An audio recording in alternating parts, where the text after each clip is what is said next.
안녕하세요. 저는 서울 강남에 살고 있는 30대 중반의 여성으로 불과 1년 전 이혼이라는 걸 하게 되었죠.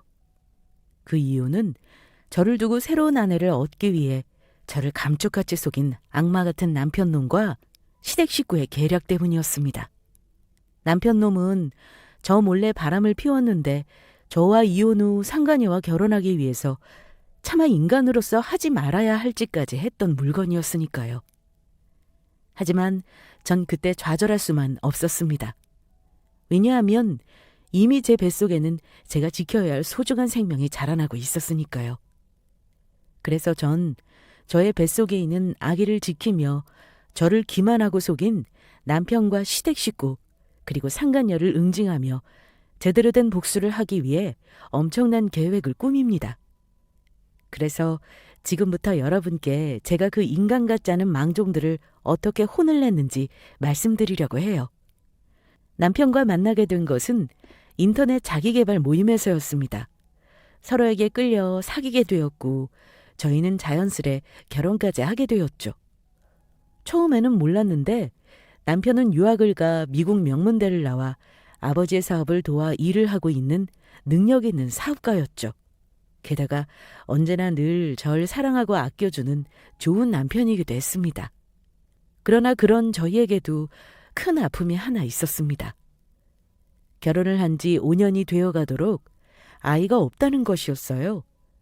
병원에 검사를 받아봐도 저희 둘에게는 아무 문제가 없다고 했지만 할 수 있는 여러 방법을 전부 시도하며 아무리 노력해봐도 아이가 생기지 않았죠. 그러니 사람이 점점 많이 우울해지더라고요. 도대체 뭐가 문제인지 간절히 바라도 아이가 생기지 않으니 그 고통이 이루 말할 수 없었어요. 게다가 괜스레 남편에게 미안해지더라고요. 제가 마음이 약한 탓도 있었지만 꼭 아이가 생기지 않은 게 제 탓처럼 느껴졌거든요. 남편이 저와 결혼하지 않고 다른 여자와 결혼을 했으면 벌써 아이를 낳아 아이 아빠가 되지 않았을까 하는 그런 생각까지 들면서요. 그래서 제가 남편에게 조심스레 물어봤죠. 그런데 자기야, 자기는 괜찮다고 하지만 우리 사이에 아이 없어도 정말 괜찮은 거야? 당신 아이 좋아하는데 우리 그냥 이대로 살아도 정말 괜찮은 거냐고. 당신 나중에 외롭지 않겠어? 여보, 아무 걱정하지 마. 난 당신만 있으면 돼. 물론 우리 사이에 아이가 있으면 정말 좋겠지만 없다고 해도 세상에서 제일 소중한 당신이 내 곁에 있는데 뭐가 문제야? 그러니까 우리 지금처럼 서로 사랑하면서 행복하게 살자. 아이는 그 다음 일이고 우리에겐 서로가 있는데 뭐가 걱정이야. 자기야, 그렇게 말해줘서 정말 고마워. 자기도 그렇고 나도 그렇고 아이를 간절히 원하는데 도대체 왜 생기지 않는지 속상해서 그랬어. 그래도 자기 말 들으니까 힘이 난다. 자기 말대로 우리에겐 서로가 있는데 내가 너무 바보 같은 걱정을 한 것 같아. 우리 서로만 생각하며 살자. 그렇게 시간이 지나니 아이를 가지고 싶다는 마음도 점점 내려놓게 되더라고요. 그래서 전 정말 오롯이 남편만 바라보며 살았습니다. 그런데 그런 저에게 생각하고 싶지도 않은 엄청난 일이 벌어지고 맙니다. 저희 남편이 출장을 갔다가 실종이 된 것이었죠. 남편이 지방으로 일주일 정도 출장을 가게 되었는데 이틀이 다 되어가도 전화를 받지 않는 것이었어요. 그래서 걱정이 되어 남편이 묵는 호텔에 연락을 해봐도 아직 들어오지 않았다는 답뿐이었습니다. 그러던 중 모르는 전화번호로 연락이 오고 전해드린 소식에 전 와르르 하늘이 무너지는 기분이었습니다. 남편이 묵었던 호텔 관할구역 경찰에게서 전화가 왔던 거예요. 남편은 평소 낚시를 좋아했는데 출장을 갔던 곳도 바닷가 근처라 남편이 일을 끝내고 밤낚시를 갈 거라고 저에게 이야기를 해주었거든요. 그런데 거기서 결국 일이 생기고 만 것이었죠. 파도에 휩쓸린 것인지 남편이 낚시하던 자리에 낚싯대며 가방이며 그대로인데다가 낚시 의자에 놓여있던 조끼에는 귀중품인 핸드폰과 지갑 신분증까지 그대로 있었다고 합니다. 그래서 전 믿기지 않아 남편이 근처 화장실에 간 것은 아닌지 물었지만 바로 먹을 것처럼 물을 받아놓고 오랜 시간 먹지 않아 부른 컵라면과 뜯어만 놓은 상한 회까지 남편이 갑작스레 사라진 흔적들이 보인다는 것이었죠. 게다가 남편이 있던 자리 주변에서 낚시하던 분의 증언으로는 어젯밤까지만 해도 남편과 같이 낚시를 했었다고 합니다. 그런데 화장실을 다녀오니 남편이 갑자기 안 보여 집으로 돌아갔다고 생각을 했다고 해요. 그런데 이른 새벽 자리를 옮기려 남편이 있던 자리로 와봤는데 주인 물건만 그대로 있고 남편만 갑자기 사라진 상황이 너무 이상해 경찰에 신고를 하게 되었다고 하더라고요. 경찰관의 말로는 정황상 갑자기 들이닥친 파도에 휩쓸렸거나 밤이니 어두워 아래가 잘 안 보여 발을 헛디뎌 바다에 빠져 사망한 거로 보인다는 것이었죠. 경찰서에서는 자살도 의심했는데 남편은 가족들에게 인사도 없이 떠날 사람이 아니었습니다. 물론 요즘 남편 회사 사정이 어렵긴 했지만 사업을 하다 보면 언제든지 있을 수 있는 일이었고 그런 일로 쉽게 무너질 사람이 아니었거든요. 게다가 남편이 사라진 장소에는 유서도 나오지 않았으니 자살이란 건 말도 안 되었던 거죠. 그래서 전 시부모님께 급히 연락해 제정신이 아닌 상태로 남편이 사라진 바닷가 장소로 달려가게 됩니다. 그리고 정말 그곳에는 경찰관의 말대로 남편의 물건들만 그대로 놓여 있더라고요. 남편이 죽었을지도 모른다는 생각에 저는 그 자리에서 기절을 하고 말았습니다. 잠수부까지 동원해 주변을 수색해 보았지만 결국 남편의 시체는 찾지 못했죠. 그래서 전 아직 남편의 시체가 발견된 것도 아니니 혹시 모를 일을 대비해 남편을 실종 신고를 하게 됩니다. 아직 남편이 정말로 바다에 빠져 죽었다고 확신할 수도 없는 데다 남편이 죽었다는 사실을 저 스스로 받아들이기가 너무 힘들었거든요. 꼭 당장이라도 언제 그랬냐는 듯 남편이 웃으면서 제 앞에 나타날 것 같았으니까요.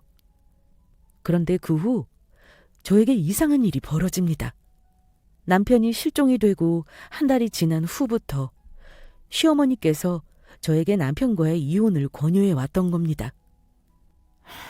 수연아, 이제 그만 우리 진욱이 놓아주는 게 어떻겠니? 이미 죽어 이 세상에도 없는 애 기다리지 말고 너도 네 인생 찾아가라 그 말이다. 다행히 아직 너희 둘 사이에 아이도 없고 우리 진욱이랑 이혼하고 네 인생 찾아갔으면 좋겠다. 어머니, 그게 도대체 무슨 말씀이세요? 저의 남편이 실종된 지 얼마나 됐다고 그러시냐고요. 저 그 사람 절대 포기 못해요. 어딘가에 분명히 살아있을 거라고요. 네 마음 모르는 건 아니지만 네가 자꾸 이러면 우리 아들 편히 못 쉰다. 어디 네 걱정돼서 마음 놓고 편히 떠날 수나 있겠니? 나도 내 자식 보내고 너에게 이런 말하기가 어디 쉬운 줄 알아? 하지만 전 끝끝내 시어머니의 말을 듣지 않았어요. 남편이 아직 살아있을 거란 믿음으로 계속 기다리기로 한 것이었죠.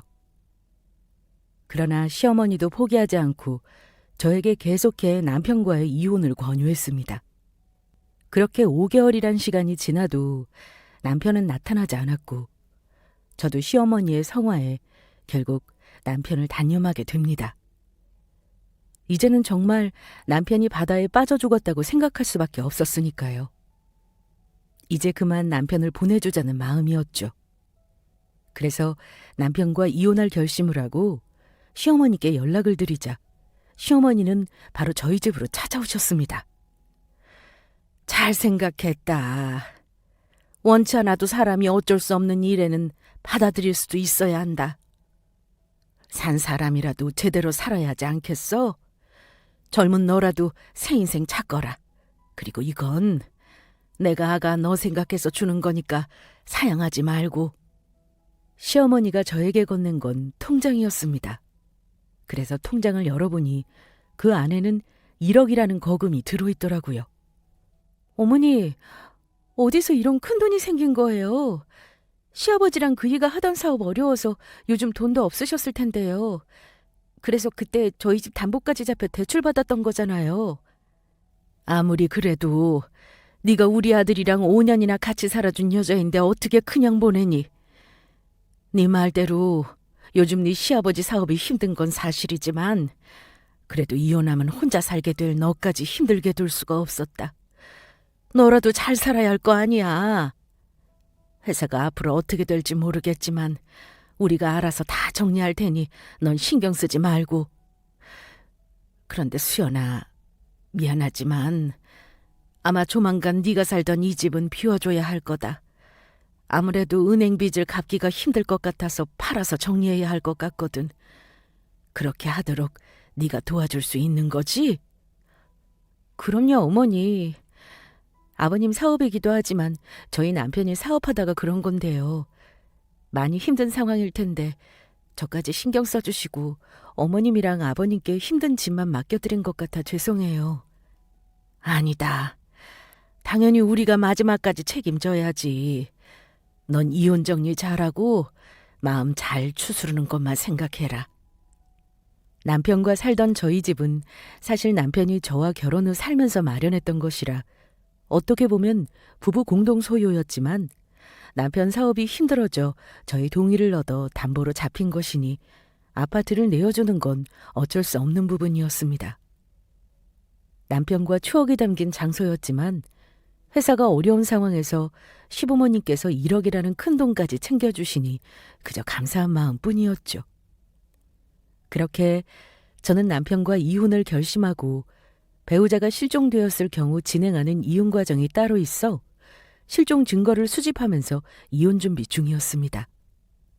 그런데 그때 정말 저에게 생각지도 않은 뜻밖의 일이 벌어지고 말아요. 제 몸이 달라졌다는 이상함을 감지한 것입니다. 생리가 끊긴 지도 오래되어 남편이 떠나고 받은 스트레스 때문이라고 생각했는데 이상하게 배가 부르기 시작했던 겁니다. 그래서 전 근처 산부인과로 가 급하게 검사를 받게 되었고 선생님께 아주 놀라운 소식을 듣게 됩니다. 축하합니다. 임신하셨네요. 초음파로 보니까 18주 정도 되신 것 같네요. 선생님의 말에 저는 그만 울음을 터뜨리고 말았습니다. 너무 여러 가지 감정이 뒤섞여 버렸거든요. 남편이 떠난 후 그토록 바라던 아이가 저에게 찾아왔으니까요. 남편이 떠난 아픔과 아이가 생긴 기쁨이 동시에 다가왔습니다.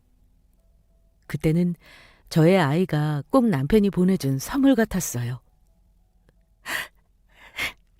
선생님, 저 정말 임신한 거 맞아요? 저 아이 가진 거 맞느냐고요? 네, 임신 맞습니다. 간혹 임신하고도 모르시는 경우가 있긴 하지만 몸에 여러 가지 변화가 있었을 텐데 산모님 지금까지 정말로 임신하신 줄 몰랐던 거예요?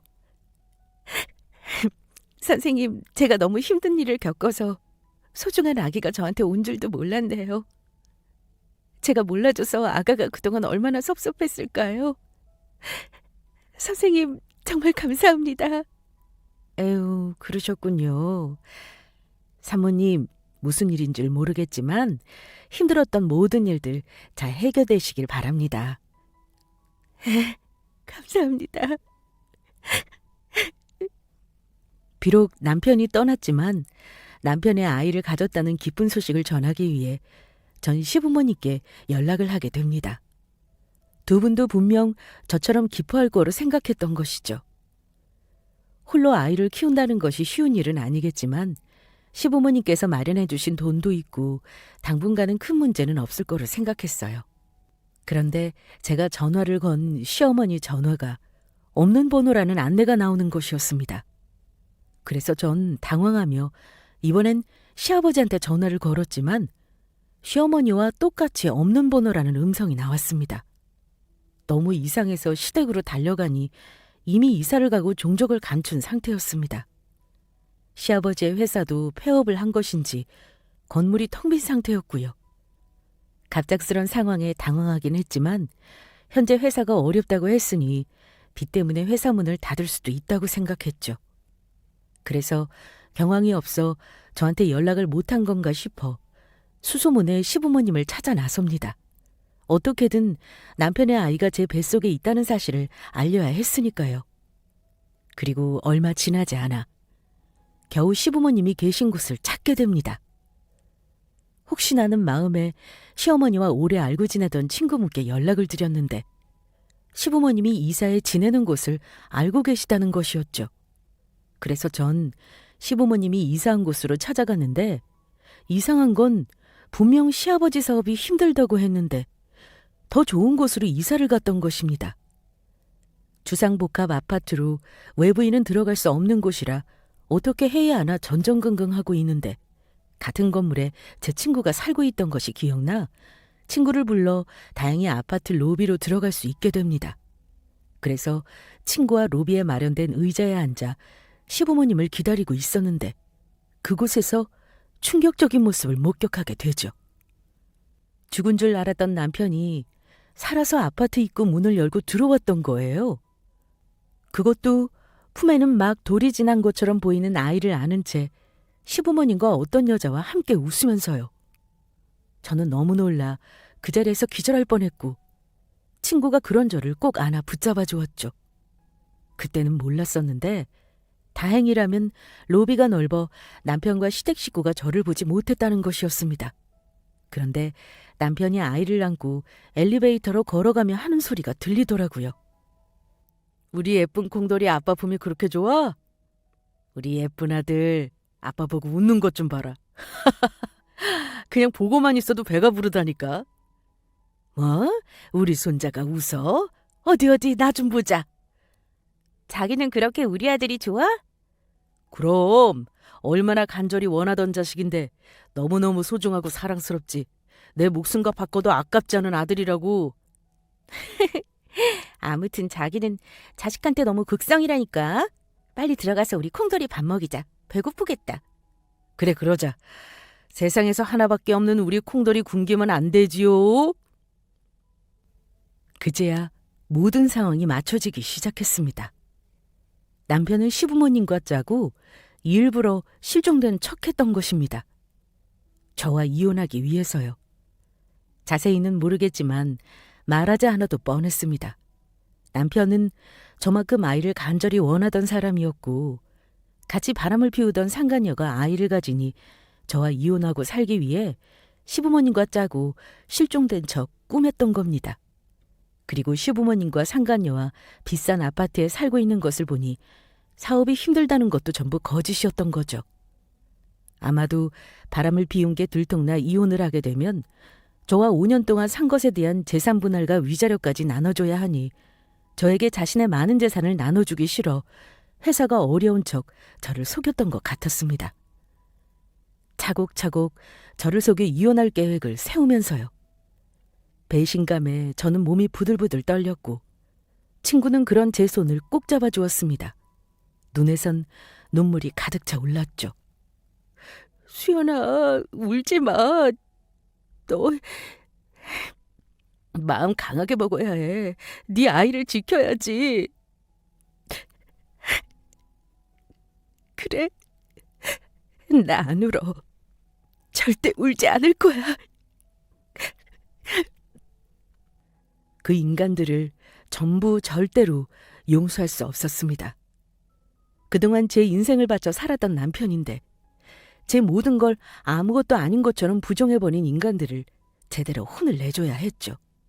게다가 남편이 아이를 낳을 정도까지 바람을 피운 거면 상간녀와 얼마나 오래된 사이였는지도 알 수 없었습니다. 저는 그때 임신한 제 배를 꼭 붙잡고 결심을 합니다. 제 아이를 지키기 위해서라도 나를 속인 저 인간들 눈에 피눈물 철철 나는 복수를 해주기로요. 제 모든 걸 걸고서요. 그래서 그때부터 남편의 뒷조사를 하며 지금까지 일어난 상황들에 대해 제대로 파악하기로 합니다. 그랬더니 남편 놈에게 제대로 복수할 방법이 저절로 생기더라고요. 제가 예상했던 모든 것들이 사실임이 드러났죠. 남편의 사업은 단 한 번도 힘든 적이 없었고 결국 저와 이혼하고 상간녀와 결혼해 상간녀가 낳은 아이와 살기 위해 모든 일을 꾸몄던 겁니다. 알아보니 남편의 명의로 되었던 저희가 살고 있던 아파트를 담보로 잡혔다는 것도 전부 거짓말이었더라고요. 남편 은행 우편물은 회사로밖에 되어 있었고 은행 문자도 남편에게 보내기로 되어 있어서 몰랐었는데 저희 집을 담보로 잡힌 적은 단 한 번도 없었습니다. 게다가 남편 회사 건물이 텅 비어 있었던 것도 새로운 투자를 받아 잘 되고 있어 더 넓은 곳으로 이전을 했던 거죠. 결국 저에게 재산을 주기 싫어 꾸민 처음부터 계획된 연극이었어요. 그런데 남편을 조사하다 전 엄청난 뜻밖의 사실을 알게 됩니다. 남편이 처음 저를 만났을 때 미국 유학을 다녀와 아버님 사업을 도와주고 있다고 말했는데 그 모든 이야기가 전부 거짓이었던 거예요. 남편은 지방대 출신으로 해외는 여행할 때 빼고 나가본 적조차 없었습니다. 게다가 오래전 막 대학교를 졸업하고 사고를 쳐 사기죄로 교도소를 다녀온 전과자 기록까지 있더라고요. 그러니까 남편 놈은 한마디로 저와 시작부터 사기 결혼을 했던 겁니다. 그런데 그 모든 사실을 알게 되자 전 그런 생각이 들더라고요. 이 모든 사실을 알고도 남편의 상간녀가 과연 남편과 결혼해 계속 살려고 할지 하는 그런 생각이요. 상간녀의 얼굴을 어디서 많이 봤다 싶었더니 남편의 거래처 회사 사장이었거든요. 대학도 좋은 곳을 나와 집안도 굉장히 잘 살고 좋은 것으로 알고 있는데 그런 여자가 과연 지방대를 나와 전과 기록까지 있는 인간을 남편으로 두고 같이 살려고 할지 의문이었습니다. 그것도 자신의 애 아빠로요.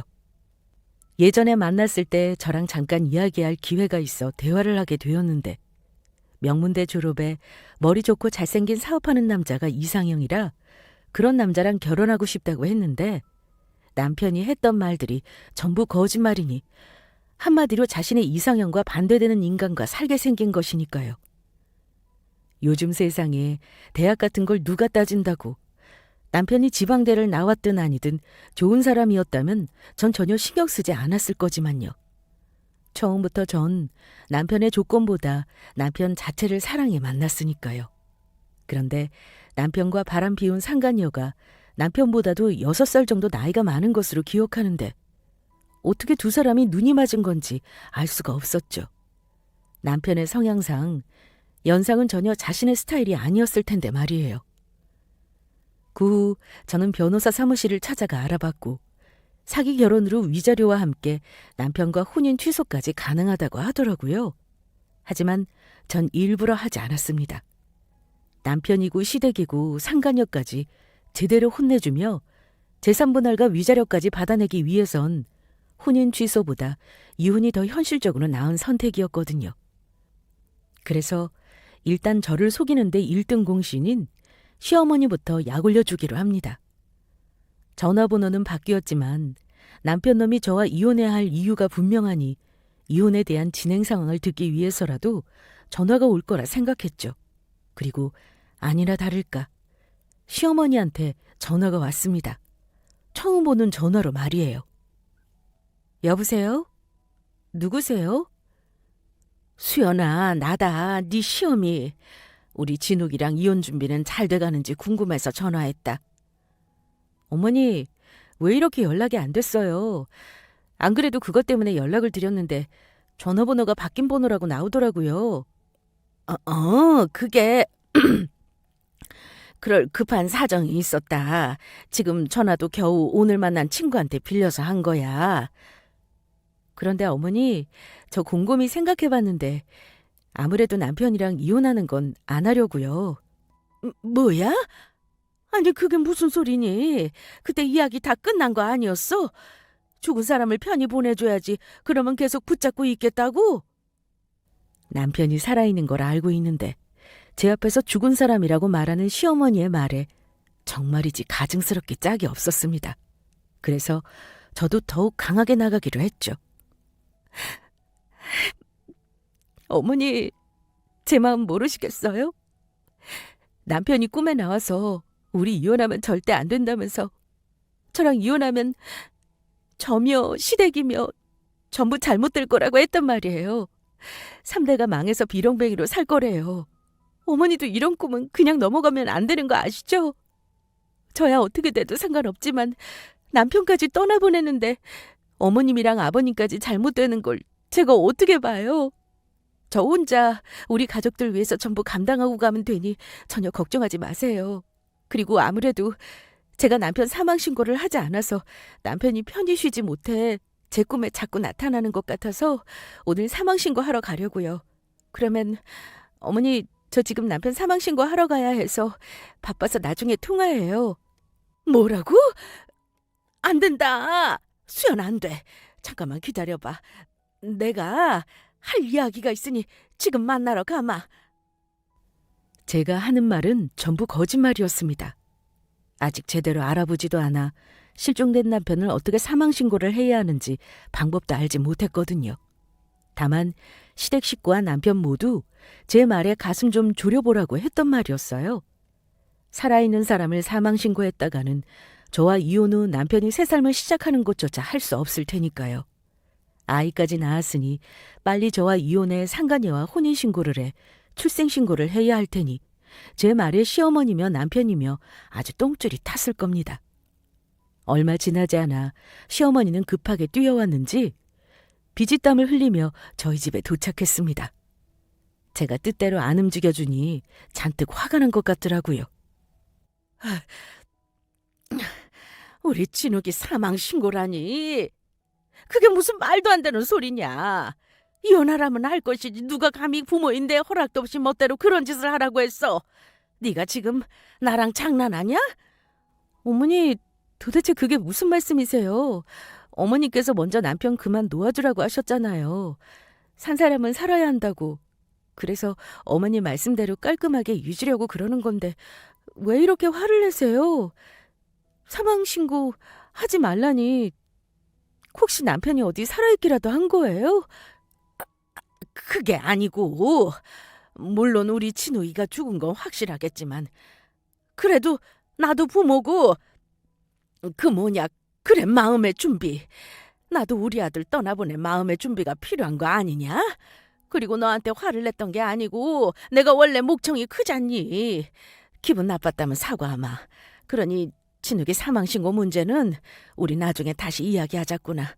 우리 진욱이랑 이혼하는 문제도 다시 한번 잘 생각해주고 알았지? 일단 그날 알겠다고 하고 시어머니를 돌려보냈습니다. 전 그렇게 시간을 벌며 남편과 시댁을 혼내줄 증거들을 모으며 이혼소송 준비를 하게 됩니다. 그런데 시어머니는 얼마 가지 않아 못 참고 다시 저에게 전화를 해오더라고요. 그래서 저 또한 다시 한번 어머니의 속을 제대로 뒤집어 놓았죠. 어머니, 아무리 그러셔도 이대로는 이혼을 못하겠어요. 이번에는 무슨 이유니? 왜 또 그러는데? 그게 사실 어머니 말씀 듣고 이혼하려고 했는데 남편이 또 꿈에 나타나서 이대로 이혼하면 안 된다는 거예요. 정 이혼을 할 거면 시부모님께 이혼 위자료도 두둑히 받고 갈라서라고 하지 뭐예요? 그래야 저도 잘 되고 시부모님도 잘 된다면서요.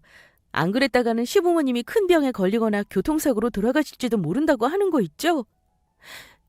그래서 말인데 어머니께서 저 위자료로 확실히 챙겨주시면 마음은 많이 힘들지만 남편이랑 제대로 이혼할게요. 내가 이해가 안 돼서 그러는데 우리 진욱이가 네 꿈에 나왔다는 거 확실한 거냐? 내가 그냥 하는 말이 아니라 네가 꾼 꿈은 개꿈이 확실해서 그래. 우리 진욱이가 절대로 네 꿈에 나와서 그런 말 할 리가 없어. 아니 하늘이 두 쪽 나도 절대 할 수가 없다고. 하늘이 두 쪽 나도 남편이 제 꿈에 나올 리가 절대 없다니 그게 무슨 말씀이세요? 저희 남편이 살아있는 게 확실하지 않고서야 뭘 믿고 어머니 그렇게 확신하시는데요. 어머니 혹시 남편 살아있는데 정말 저한테 숨기고 계신 거예요? 그래서 그렇게 확신하고 말씀하시는 거냐고요? 아니, 아니다.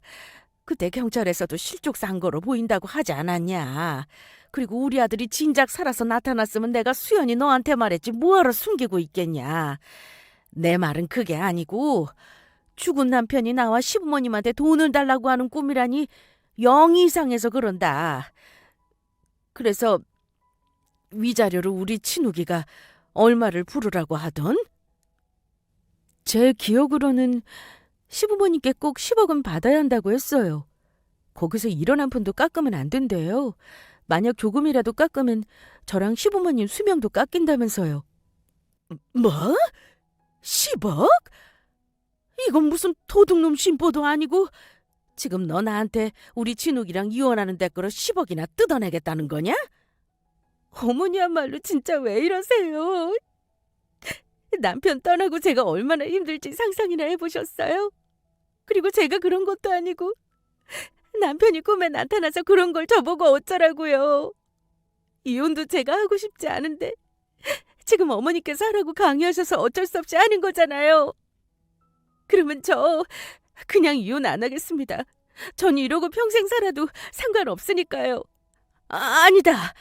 내가 잠깐 실언을 했다.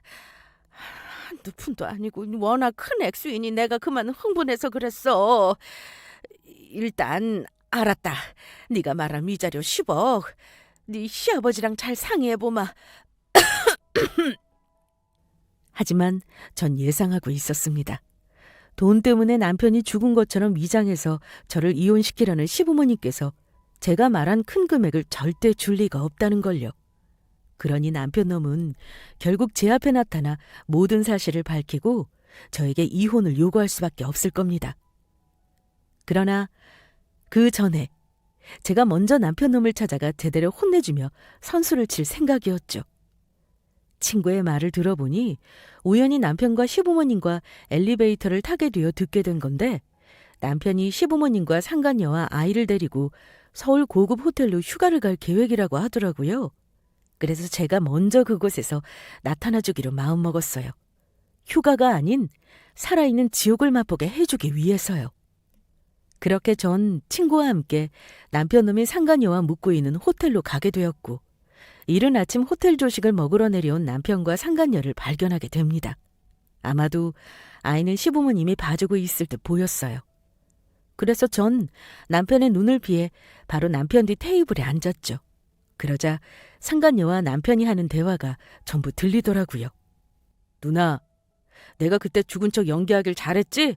안 그랬으면 이렇게 누나랑 콩돌이랑 같이 지낼 수도 없었다고. 이게 전부 누나 아이디어 덕분이라니까? 내가 괜히 명문대 나온 게 아니라고. 이럴 때 머리 쓰라고 나온 거지. 어때? 평범한 네 마누라랑 살다 명문대 나와서 똑똑하고 잘난 나 같은 여자랑 사는 거? 진짜 비교도 안 되지? 그런데 넌 뭘 보고 네 부인이랑 결혼해서 산 거야? 보니까 얼굴도 몸매도 나보다 별로고 능력도 없고 그렇다고 집안이 좋은 것도 아니었잖아. 그런가? 내 기억으로 누나랑 비교도 안 될 만큼 정말 예뻤던 걸로 기억하는데. 지금 너 말 다 했어? 그러면 넌 그 못생긴 추녀가 나보다 예쁘고 잘났다는 거야? 아니. 농담이야. 전부 웃자고 한 이야기라고. 당연히 누나가 더 예쁘고 잘났지. 그렇지? 아무튼 우리 진욱이가 빨리 그것이랑 이혼했으면 좋겠다. 나같이 잘난 여자가 언제까지 상간녀로 있을 수는 없는 거잖아? 그때 저는 벌떡 일어나 큰 소리로 말했습니다. 조식을 먹으러 온 주변 사람들이 전부 들리도록요. 너 같은 것은 상간녀도 아깝다. 너였냐? 가정 있는 남자 유혹해서 애까지 낳아서 내 남편 죽은 척 연기하게 만든 게? 여보. 죽은 놈이 아주 밥도 잘 처먹네. 죽었다는 자식이 뻔뻔하게 버젓이 돌아다니면서 바람 피운 상간녀랑 호텔로 휴가까지 와? 당신이 어떻게 여기까지 온 거야? 나 속이면 내가 모를 줄 알았냐? 여러분, 여기 보세요. 남편 놈이란 인간이 바람 피워서 저 청년이랑 아이까지 낳고 시부모님이랑 짜고 저한테 위자료랑 재산 나눠주기 싫어서 죽은 척 연기까지 했습니다. 그래놓고 돈 많은 저것들은 이 비싼 호텔로 휴가까지 왔어요. 당신 지금 쪽팔리게 사람들 많은 데서 뭐 하는 거야? 당장 그만두지 못하겠어? 지금 나보고 청년이라고 했냐? 감히 니까지 깨. 그러면 당신이 처음부터 쪽팔릴 짓을 하지 말았어야지. 왜? 그래놓고 쪽팔린 것은 아나 봐.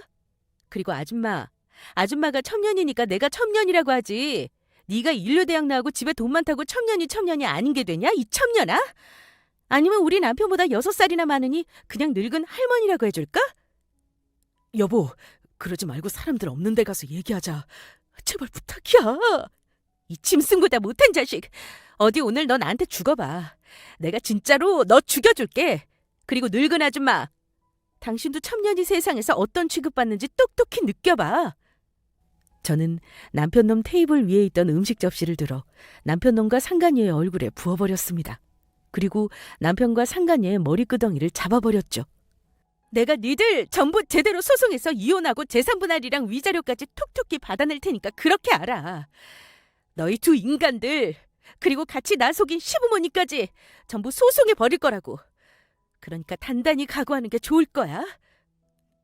저희 주변으로 사람들이 점점 몰려들었고 남편과 상간녀는 많은 사람들 앞에서 제대로 쪽이란 쪽은 당하게 되었죠. 그러자 남편놈이 안 되겠는지 남편놈과 상간녀의 머리끄덩이를 잡고 있던 제 손을 잡아 뿌리쳤습니다. 그래서 전 그대로 고꾸라져 넘어지고 말았죠. 그리곤 조금 전까지 쩔쩔매며 나오던 남편이 아주 뻔뻔하게 나오더라고요. 어차피 이왕 들키고 저에게 이혼소송 당하게 생긴 거 더는 아쉬울 것도 없었던 겁니다. 이 여자가 미쳤나? 이거 당장 놓지 못하겠어? 나랑 우리 누나한테 떨어지라고? 그래, 내가 너 속였다. 그래서 뭐 어쩌라고? 네가 못 가진 아이 우리 누나는 낳아줬다고? 너 그동안 나 속였던 거지? 불임이었는데 아이 가질 수 있다고 나 속였던 거 맞잖아. 그래서 전 바로 자리에서 일어나 당당히 말했죠. 그래, 어디 마음대로 짓거려봐. 어차피 마지막에 웃는 사람은 내가 될 테니까. 네 놈이 내 눈에 피눈물 흘리게 한 만큼 내가 시부모님이며 저 정신 나간 첨년이며 네 인생 나락으로 떨어뜨려 버릴 테니까. 그리고 네가 아직 모르는 아주 중요한 사실이 있는데 나 임신했어. 너 지금 임신한 여자 폭행한 거라고. 뭐? 임신이라니? 그게 무슨 소리야? 말 그대로 나 임신했다고. 물론 네 놈이 우리 아이 생물학적 아빠라고 해도 영원히 네 아이 얼굴을 못 보게 되겠지만, 왜냐하면 내가 우리 아이들 내 앞으로 전부 출생신고할 거거든. 우리 아이들한테 아빠는 영원히 없는 거야. 당신네 집 손이 엄청 귀하다고 했지? 그런데 내 뱃속에 있는 아이가 쌍둥이라고 하네? 그것도 딸이랑 아들 하나. 내 뱃속에 예쁜 공주님이랑 멋진 왕자님이 자라고 있어요. 저런 쓰레기 같은 놈 본색 알고 빠르게 손절하고 얼마나 다행인지 몰라. 하마터면 저런 걸 우리 아이들 보고 아빠라고 부르게 할 뻔했네? 뭐라고? 당신 그러면 우리 아이들 임신한 거야? 여보, 조금 전에 내가 넘어뜨려서 미안해. 많이 놀랐지? 내가 당신 뱃속에 우리 애들이 있는 거 알았으면 정말 조심했을 텐데. 너무너무 미안해. 여보, 우리 다시 시작하자. 자기가 임신한 줄 알았으면 이혼할 생각 같은 거 처음부터 하지 않았다고. 나 사실 아직도 당신 사랑해. 진욱이 너 이제 와서 그게 무슨 소리야? 네 부인을 사랑한다니. 그러면 나는 뭐였는데? 우리 아이는 어쩌라고? 시끄나. 누가 누나 같은 늙고 못생긴 여자랑 살고 싶대? 누나가 우리 집사람보다 예쁘고 몸매가 좋아? 솔직히 콩돌이 때문에 참았지 매일 누나 얼굴 맞대고 지내는 거 역겨웠거든? 누나는 처음부터 우리 수연이랑 상대가 안 된다고. 게다가 명문대 나와서 집안 잘 산다고 얼마나 잘난 척이 심하던지 아주 듣기 싫어 혼났어. 그때 내가 술 먹고 하룻밤 실수만 안 했어도 이런 일은 없었는데 술 취해서 정신도 없는 날 왜 호텔로 데려갔냐고. 너 지금 말 다 했어? 너 어떻게 네 자식 낳아준 여자한테 그런 말을 할 수가 있어? 됐어. 내 아이 가진 건 우리 수연이도 마찬가지라고. 그것도 귀한 쌍둥이로. 그동안 나 없이 혼자 입덧하고 고생하느라 얼마나 힘들었을까? 여보, 내가 미안해. 정말 고생했어. 어디서 여보 타령이야? 네 놈이 돌아온다고 누가 널 받아주기나 한대? 미쳤냐? 바람까지 피워서 상간이랑 자식까지 낳은 너 같은 놈을 내가 받아주게? 그것도 이혼하면서 재산분할 해주기 싫어서 죽은 척 연기까지 했던 놈이랑 내가 다시 살 것 같아? 여보, 그러지 말고 제발 나한테 한 번만 기회를 줘. 그 더러운 주둥이를 자꾸 누구 보고 여보래? 아니야, 안 돼. 나 당신이랑 살래. 우리 예쁜 딸이랑 아들 낳는 것도 보고 나 당신이랑 알콩달콩 살 거라고. 저는 남편 놈의 말을 비웃으며 자리를 떠났습니다. 그러자 남편은 상간녀가 말리는데도 저를 따라와 붙잡으려고 하더라고요. 그러자 상간녀도 저희 남편을 붙잡고 말리는 통에 서로 몸싸움이 붙어 난리가 났었죠. 이 거지 같은 자식이 어딜 가는 거야? 나랑 내 아이 책임져야지 어딜 가냐고? 이거 놔, 이 늙은 할망구야. 내가 네 손 잡는 것도 소름 돋았다고. 너 정말 싫어, 싫다고. 그래서 전 두 사람이 싸우는 광경을 쳐다보며 실컷 비웃어주며 이야기했어요. 그런데 늙은 아줌마, 당신 그거 알아? 이 인간 미국 유학 가서 명문대 나왔다는 거 전부 거짓말인 거. 그리고 예전에 사기 도박 사이트 만들어서 돈 벌다가 감방도 한번 다녀왔더라. 그 후에 나와서 시아버지 회사 들어가 돕게 된 거고, 한마디로 사기꾼의 전과자란 이야기지. 나야 뭐 내 이름으로만 아이 출생 신고해서 키울 거니까 전혀 상관없겠지만, 당신같이 자존심 센 여자가 당신 아이 당신 손으로 직접 전과자 자식으로 만들고도 괜찮을지 모르겠네. 어디 사기꾼 놈이랑 알콩달콩 잘 살아봐. 그게 무슨 소리야? 진욱이가 전과자라니. 어머 아줌마, 저 인간이 전과자인지도 모르고 아이까지 낳은 거였어? 얼굴도 반반하니 학벌의 사업에 능력 좋은 것 같으니 눈에 보이는 것만 믿었나 보네. 그런 것 하나 자세히 조사도 안 하고. 아니야, 그럴 리 없어. 내가 지금 전과자의 변변치 않은 사기꾼 놈이랑 결혼해 살려고 이 짓거리 하고 있었단 소리야? 그것도 상간녀 소리 듣는 것까지 각오하면서? 내가 저놈 유혹하느라고 얼마나 공을 들여 고생했는데. 그거 아주 잘 됐네. 사람이 아무리 학벌이 좋고 돈만 많으면 뭐해? 먼저 사람이 돼야지. 너나 저놈이나 전부 재활용 안 되는 인간 쓰레기인 건 마찬가지였네. 전부 자업자득이야. 예전에도 내 남편이 나랑 결혼한 거 알았으면서도 내 앞에서 남편 보는 눈이 심상치 않다고 생각했는데, 남의 남편 노리면 당신처럼 인생 종치면서 벌 받게 되는 거라고. 알겠어? 정신 차려. 이 멍청한 덜 떨어진 여자야. 상간녀는 그대로 망연자실에 자리에 주저앉더니 펑펑 울기 시작하더라고요. 그리고 일이 이렇게 되자 시부모님이 저에게 직접 찾아와 제 앞에 무릎을 꿇고 용서를 빌었습니다. 수연아, 내가 잘못했다. 내가 나이가 들어서 잠깐 정신이 어떻게 됐었나 봐. 그러니까 전부 용서하고 우리 아들이랑 살아주면 안 되겠니? 며느리야, 내가 아들을 잘못 키워서 벌어진 일이다. 그러니까 탓을 하려거든 나를 탓해라.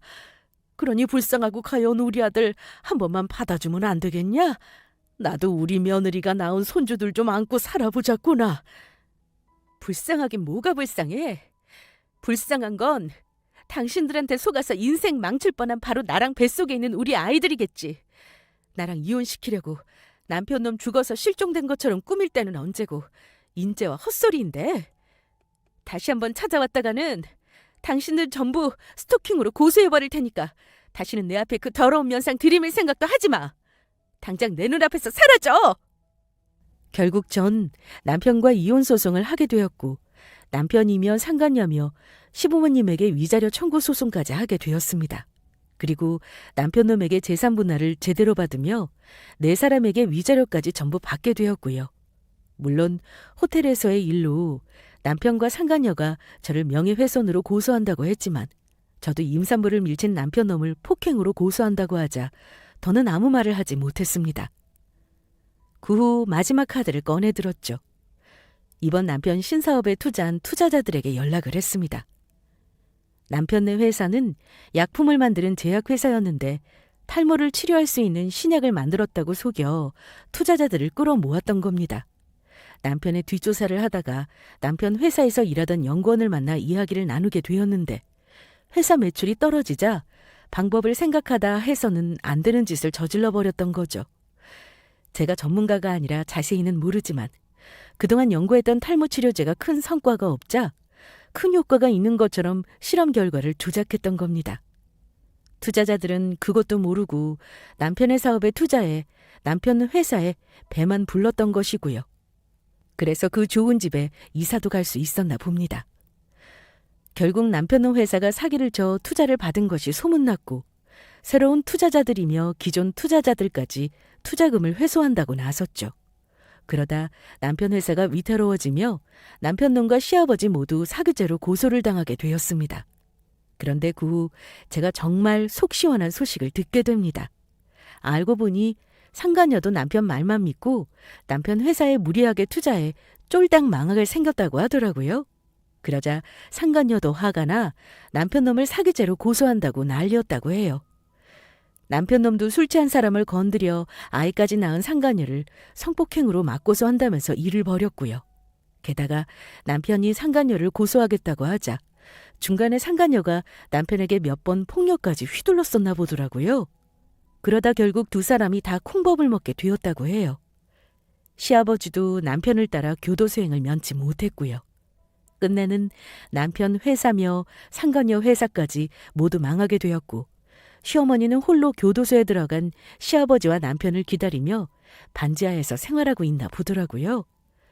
폐지를 주우며 정부에서 주는 돈으로 근근히 먹고 살면서요.